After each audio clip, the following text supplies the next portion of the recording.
Hello दोस्तों, good morning, good evening, Radhe Radhe. आपका हमारे यूट्यूब चैनल लक्ष्य क्लासेस एम के बरुआ सागर में एक बार फिर से स्वागत है। दोस्तों, मैं क्लास 10th वालों को मैथ पढ़ा रहा हूं, जिसमें से आपकी एक्सरसाइज 8B लग रही है। 8B के हमने आपको क्वेश्चन नंबर 1 के 2 या 3 सवाल थे तो वो लगवा दिए हमने। आज आपका क्वेश्चन रहेगा सेकंड नंबर का। सेकंड नंबर का क्वेश्चन है आपका यदि 10a + b बराबर √3, क्या यदि 10a + b बराबर √3 और 10a - b बराबर 1/√3 है तो a और b के मान ज्ञात करो। क्या करो? a और b के मान ज्ञात करो। और ये सवाल आपका क्या है? मोस्ट है। इस सवाल को आप मोस्ट डाल लीजिए। ये सवाल कई बार यूपी बोर्ड एग्जाम में आ चुका है जी। तो हमें इसमें क्या करना है, यदि 10a + b बराबर √3 और 10a - b बराबर 1/√3 है तो a और b के मान ज्ञात करें। दोस्तों, और एक्सरसाइज 8B लगाने के लिए आपको त्रिकोणमितीय सारणी जरूर याद होनी चाहिए। जब त्रिकोणमितीय सारणी हम याद करेंगे तो हम बहुत ही सिंपल तरीके सवाल लगा लेंगे। देखते हैं हम। यहाँ से बनेगा आपका, यहाँ पर देखेंगे 10a + b बराबर √3। हमें ये 10 हटाना है। कैसे हटाएंगे? इस साइड देखें, √3 है जो 10 कितने अंश का मान होता है? √3 10 कितने अंश का मान होता है? आपको पता होना चाहिए कि 10 कितने अंश का मान होता है। तो आप √3 की जगह पर आप रख सकते हैं 10 60 अंश। 10 60 अंश का मान √3 होता है, तो आप √3 की जगह पर रख सकते हैं 10 60 अंश। अब आप सोच सकते हैं, कुछ लोगों का दिमाग ऐसा चलेगा कि भैया कि √3 10 60 का, तो क्या हम कोट 30 अंश नहीं रख सकते हैं? तो रख तो सकते हैं, लेकिन हमें तो ये 10 काटना है ना, इसलिए हमें 10 में बदलना है इस √3 को। तो हम क्या करेंगे, 10 से 10 काट देंगे। क्या बचा आपका? a + b बराबर 60 है, समीकरण नंबर 1। ठीक। अब इसी तरीके से इसको करेंगे। ये 10 है, हमें ये 10 हटाना है, तो 1/√3 को हम क्या लिख सकते हैं? 1/√3 को हम लिख सकते हैं 10 30 अंश। क्या लिख सकते हैं हम? 10 30 अंश। 10 से 10 कट गया आपका, 10 से 10 क्या बचा? a - b बराबर 30 अंश, समीकरण नंबर 2। ये समीकरण 1 हो गया, ये समीकरण 2 बन गया। यहाँ से समीकरण सेकंड, यहाँ से समीकरण 1। समीकरण 1 और 2 को सॉल्व कर लो, a और b का मान आ जाएगा। इधर पर लिखेंगे हम समीकरण 1 और समीकरण 2 से a + b बराबर 60 अंश, a - b बराबर 30 अंश। क्या करेंगे इन दोनों को? b के मान 1 से हैं और 1 प्लस का है, b 1 माइनस का, तो क्या करेंगे हम? जोड़ेंगे। जोड़ने पर 1a और 1a कितने? ये 2a, 1b प्लस की 1b माइनस, प्लस माइनस की भी कट गया। 60 और 30 कितने हो गए? 90। 2 से 90 काट देंगे तो कितना हो जाएगा? 45 अंश। तो a बराबर 45 अंश। क्या हो गया आपका? a बराबर 45 अंश। a का मान समीकरण चाहे आप 1 में रख दो चाहे 2 में रख दो, आपका b का मान निकल आएगा।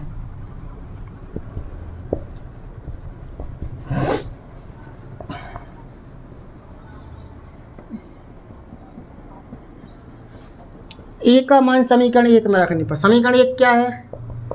a + b बराबर 60 अंश। a का मान कितना रख दो आप? 45। 45 को पक्षांतर कर दो, तो क्या आएगा आपका? b बराबर 60 - 45।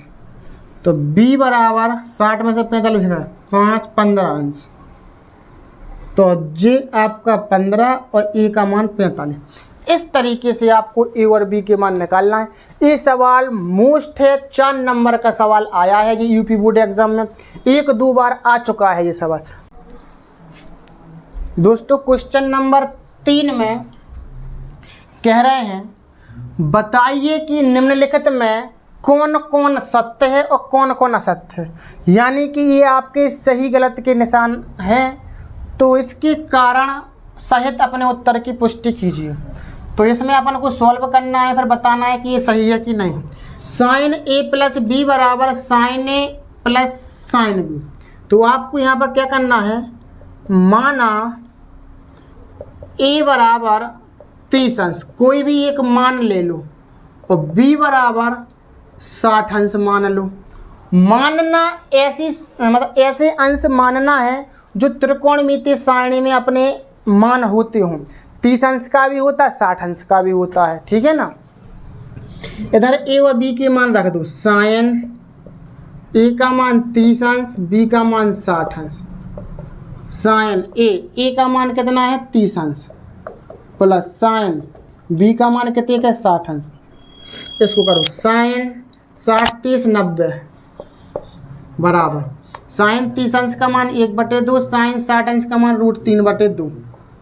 साइन 90 अंश का मान कितना होता है 1 बराबर 1/2 में √3 जोड़ेंगे तो क्या आएगा 2/1 प्लस √3। क्या ये बराबर है? नहीं है। बराबर नहीं है तो हम लिख देंगे यह कथन असत्य है। यह कथन असत्य। यदि बराबर आ जाता तो यह कथन सत्य होता, लेकिन यह कथन कैसा अपने पास असत्य है। अब इसी तरीके से सेकंड नंबर में भी कह रहे हैं थीटा में वृद्धि होने के साथ क्या साइन थीटा के मान में भी वृद्धि होती है? तो वो कह रहे हैं क्या थीटा के मान में वृद्धि होने के साथ साइन थीटा के मान में वृद्धि होती है?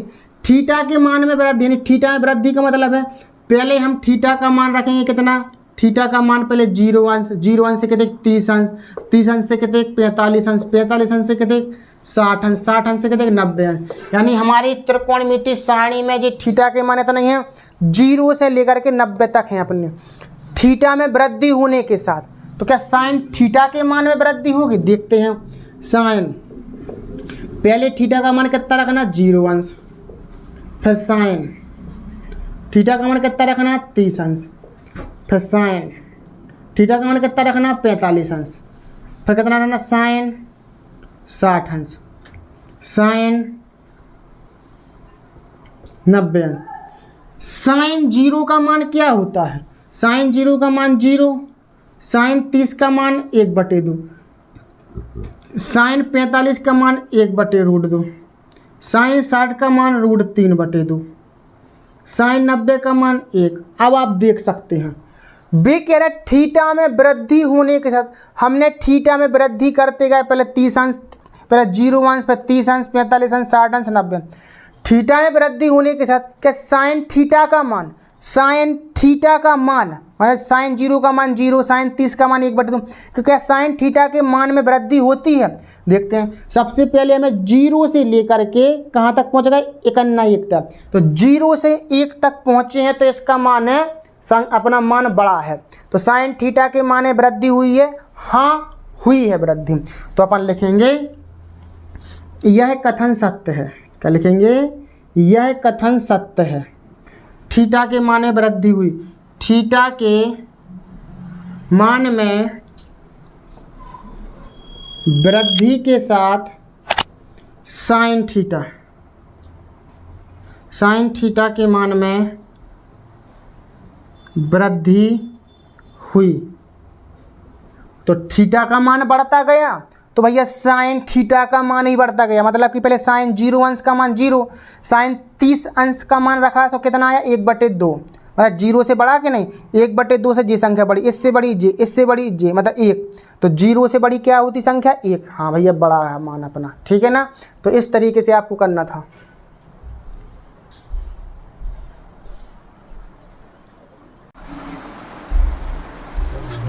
दोस्तों हम देखते हैं तीसरा क्वेश्चन, यानी कि प्रश्न तीसरे का तीसरा। अभी हमने 2 लगा लिए थे, अब तीसरा क्वेश्चन। तीसरा जे है, चौथा जे है, पांचवा जे है। तो पहले हम तीसरा लगाएंगे। देख रहा थीटा में वृद्धि होने के साथ क्या कॉस थीटा के मान में वृद्धि होती है।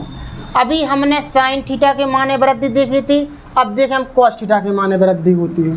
तो थीटा का मान आपको क्या रखना है, 0 अंश, 30 अंश, 45 अंश, 60 अंश, 90 अंश। देखो तो कॉस 0 अंश, पहले थीटा का मान 0, कॉस 30 अंश, कॉस 45 अंश, कॉस 60 अंश, कॉस 90 अंश। रखें मान। कॉस 0 का मान कितना होता है, 1। कॉस 30 अंश का मान कितना होता है, √3/2। कॉस 45 का मान 1/√2। कॉस 60 का मान 1/2। कॉस 90 का मान 0। अब वो कह रहे हैं थीटा में वृद्धि होने के साथ क्या कॉस थीटा के मान में वृद्धि होती है। हमने पहले कॉस 0 का मान रखा, कॉस 30, 45, 60 फिर 90, यानी हमने थीटा के मान में वृद्धि की। थीटा के मान में वृद्धि की तो क्या कॉस थीटा के मान में वृद्धि हुई, नहीं। 1 से कहाँ पहुँच गए, 0 पर। 1 से 0 पर पहुँच गए तो वृद्धि नहीं हुई, कमी हुई। क्या हुई अपनी, कमी। तो अपन लिख दें यह कथन गलत है, यह कथन गलत है या फिर असत्य है,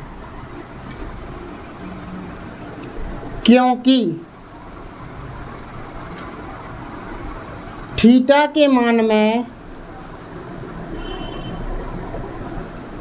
वृद्धि करने पर कॉस थीटा के मान में कमी हुई, कमी हुई। इस तरीके से आपको लिखना है। ये आपका दूसरा और तीसरा सवाल बिल्कुल एक जैसा है। दूसरे में था साइन थीटा, तो इधर कर दिया उन्होंने कॉस थीटा। ठीक, हम देखते हैं चौथा सवाल। अब थीटा के सभी मानों पर क्या साइन थीटा बराबर कॉस थीटा रहेगा। थीटा का मान आप कुछ भी रख दो। पहले थीटा का मान यदि हम मान लो 0 अंश लेने पर, क्या लेने पर 0, तो साइन 0 थीटा की जगह पे क्या रखना है, 0, और कॉस 0। साइन 0 का मान 1 और कॉस 0 का मान 0। भैया क्या बराबर आया, नहीं आया, बराबर नहीं आया। तो अपन लिख दें थीटा के सभी मानों पर साइन थीटा बराबर कॉस थीटा नहीं होगा। ठीक, इस तरीके से। अब वो कह रहा है ए बराबर 0 अंश, पर कॉट ए परिभाषित नहीं है, तो आपको ए का मान क्या रखना, 0। ए का मान क्या रखा दो, 0। कॉट 0 अंश, तो कॉट 0 का मान क्या होता है, इन्फिनिटिव, यानी कि अनंत। तो यह कथन सत्य है। इसको हम हिंदी में क्या लिखेंगे, परिभाषित नहीं है, परिभाषित नहीं है। तो अपन क्या लिखते हैं, कथन